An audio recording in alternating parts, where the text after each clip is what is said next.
inadmissible qu'en 2019, on mette en prison une femme car elle a considéré ne pas encore être prête à être mère. L'arrestation de Hajar Rissoni, de son fiancé et du médecin qui aurait procédé à l'IVG est une aberration. Une aberration qui doit aujourd'hui être un catalyseur pour relancer le débat au Maroc sur la légalisation de l'IVG en tant que droit et sur les libertés individuelles de manière générale.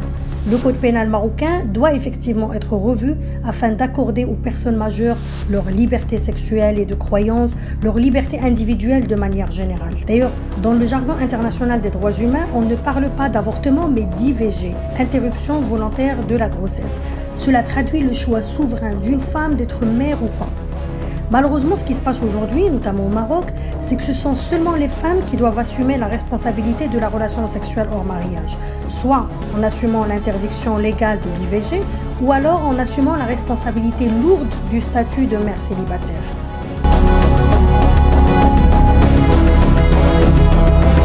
Les grossesses non désirées existent pas seulement chez nous, mais elles existent partout dans le monde. Une femme peut malencontreusement tomber enceinte d'une grossesse dont elle ne veut pas. Et quand une femme ne veut pas de sa grossesse, elle veut absolument à tout prix s'en débarrasser. Alors, les grossesses non désirées vont avoir plusieurs conséquences. Première, bien sûr, qui peut venir en tête à une personne, c'est d'aller se faire avorter. Alors, l'avortement, soit qu'elle va aller, si elle a quelques moyens financiers, elle va aller se faire avorter par un médecin. Mais ceci ne se fait pourtant quand même pas dans de bonnes conditions, parce que ce médecin-là va aller pratiquer, pas dans une clinique, va pratiquer dans un cabinet médical que je considère comme un KGB, pas dans de bonnes conditions d'asepsie, pas de bonnes conditions d'anesthésie, il n'y a pas de bloc opératoire, ce qui fait qu'il y a un risque pour cette femme sur sa santé. Mais aussi, et ça c'est important à dire, il y a un risque aussi pour ce médecin qui pratique un avortement illégal et clandestin. Ça, c'est les femmes qui ont les moyens.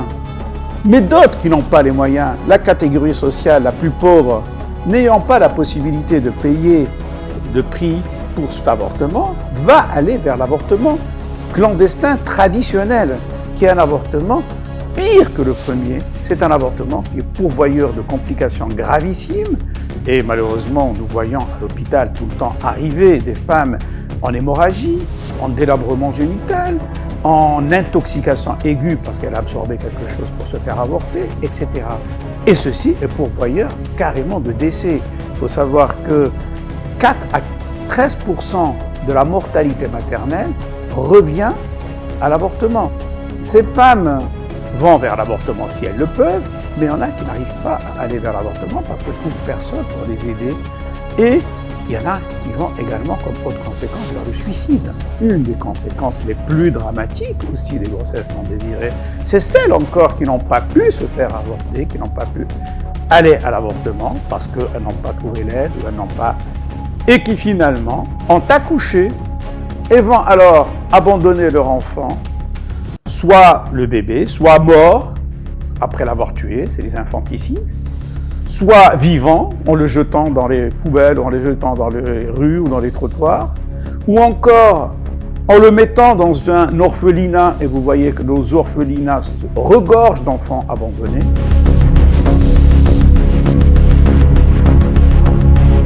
Et l'article 449, il punit la personne qui a pratiqué l'avortement. L'article 452, il punit même la personne qui s'est fait avorter. Donc, véritablement, la loi devient de plus en... Avant, ces articles de loi n'étaient pas véritablement appliqués. On fermait les yeux. Parce qu'on sait que ça rendait service de toute façon. On n'a pas le choix. On ne peut pas imaginer si toutes ces milliers et des milliers par an de grossesses non désirées allaient vers l'accouchement, combien on aurait d'enfants abandonnés, d'enfants dans les rues. La loi actuelle, pourquoi est-ce qu'on veut absolument appliquer cette loi qui est, à mon avis, est complètement en inadéquation avec le 21e siècle, avec 2019, c'est une loi archaïque, c'est une loi qui ne peut plus être pratiquée ou appliquée. Pourquoi est-ce que, alors à ce moment-là, pourquoi est-ce qu'on ferme les yeux sur les bars, les nightclubs où on sert de l'alcool aux musulmans. Il y a une loi aussi qui punit ça. Ce projet est une urgence. Légaliser est une urgence parce que chaque jour, il y a des victimes qui tombent à cause des grossesses non désirées par les conséquences que j'ai citées. Pourquoi est-ce qu'il a tardé? C'est parce qu'il a été mis au sein d'un énorme projet d'amendement du code pénal marocain, où on doit amender pas seulement le projet sur l'avortement, mais beaucoup d'autres articles de loi. C'est pour cela que ça a pris beaucoup de temps.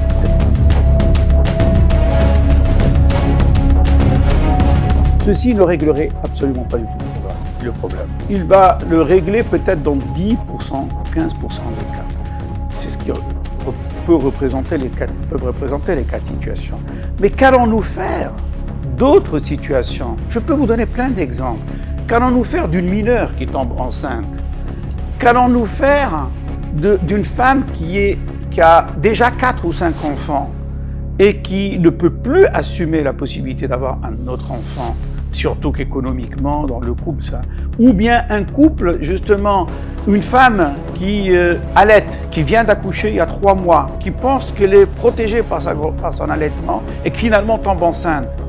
Qu'est-ce que nous allons faire des SDF, des jeunes filles qui sont dans les rues, qui n'ont pas de toit et qui sont souvent victimes de harcèlement et qui peuvent tomber enceintes? Qu'allons-nous faire de plusieurs situations auxquelles nous n'avons pas pensé? Donc le problème restera. Qu'allons-nous faire de cette jeune fille à qui on a promis le mariage et qui malheureusement est tombée dans le piège de la grossesse non désirée, qui est une fille qui est de bonne famille? Ce ne sont pas que les prostituées qui tombent enceintes, ce n'est pas que les filles débauchées qui tombent enceintes. Une femme mariée peut tomber enceinte, n'importe quelle personne peut tomber enceinte et peut ne pas vouloir de sa grossesse, elle peut ne pas assumer sa grossesse, elle peut ne pas parce qu'elle voit que son avenir est complètement fichu malheureusement avec cette grossesse. Donc, moi je dis, franchement, la seule issue possible pour que tout le monde puisse trouver son compte et pour que l'on puisse appliquer l'avortement et l'avortement légal dans de bonnes conditions, parce que ce n'est que l'avortement légal qui pourra être fait dans de bonnes conditions. De bonnes conditions, cela veut dire dans un hôpital, avec un médecin spécialisé, avec un bloc opératoire, avec une anesthésie, avec une asepsie, et à ce moment-là, nous n'aurons pas de complications.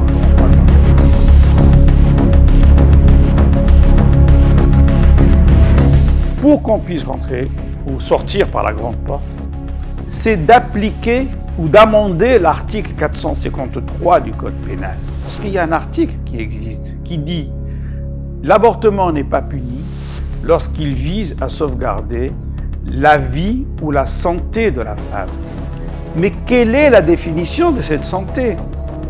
L'OMS définit la santé comme étant un état de bien-être physique, psychique ou mental et social. C'est ça la santé.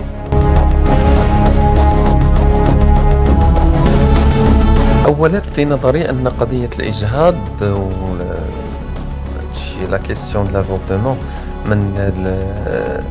من القضايا اللي خص الدولة تحسم فيهم حسم نهائي، لأننا حنا شفنا أنه هذه صافي دي زاني وهاد لا كيسيون سو بوز توجور. وفي القانون تعديل القانون الجنائي اللي كان خصو يكون هذه دي زاني كان مطروح هذا الموضوع، ومرة أخرى ما كانتش فيه aucune décision.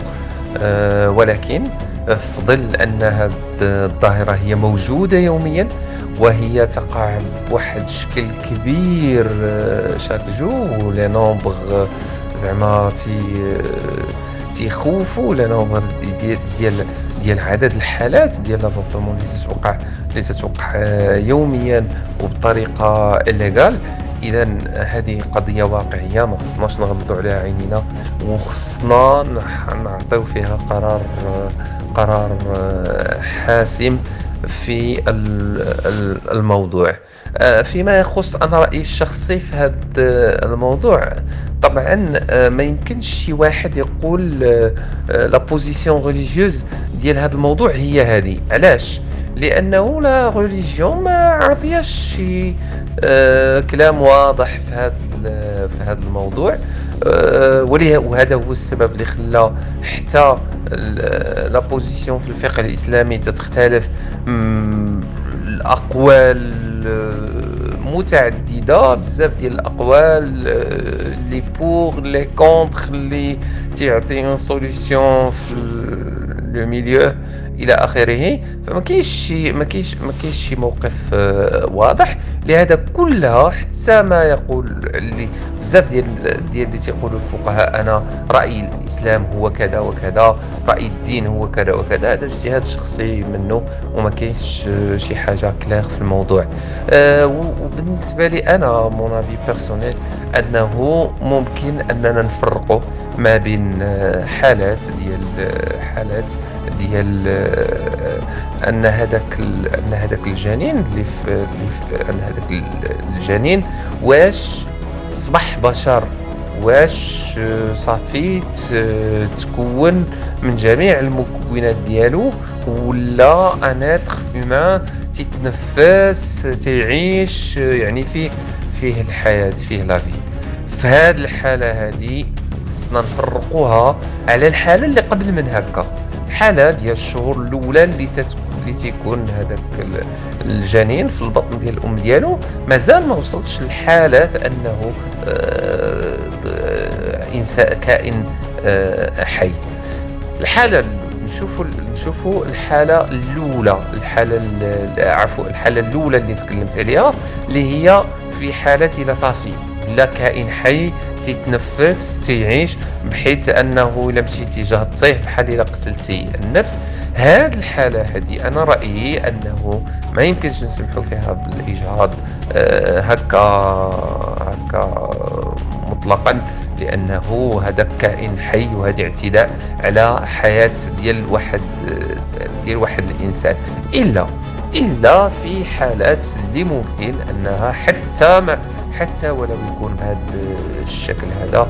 فمثلا في حالة الاغتصاب، في حالة الزنا ديال المحارم، في الحالة ديال مثلا الطبيب قال بان هذا الجنين غادي يكون مشوه تشوهات خلقية كبيرة، غادي يتعذبوا في حياته وغادي يتعذب العائلة ديالو. رأيي أنه ممكن أنه الإنسان تكون عنده حرية الإجهاض في هذه الحالة هذه. في الحالة اللي ما قبل هذا الأمر هذا، قبل ما يولي كائن حي، قبل ما يولي إنسان، تنظن أنه حان الوقت باش نخليو للناس الحرية في اتخاذ القرار واش يخليو هذا الجنين ولا ما يخليوش. هذا ماشي إنسان حي، هذا يلاه مشروع ديال الحمل، ان بروجي دو غروسيس. واش نخليوه ولا ما نخليوش، تنظن انه باقي الوقت عند هذه السيده اللي عندها الجنين او هذاك الكوبل اللي هو مسؤول على هذا الجنين، باقي عنده الحريه وباقي عنده الحق في انه يتصرف ويعطي القرار ديالو واش هو قادر يتحمل المسؤوليه ديال هذا الجنين ولا ما قادرش يتحملها.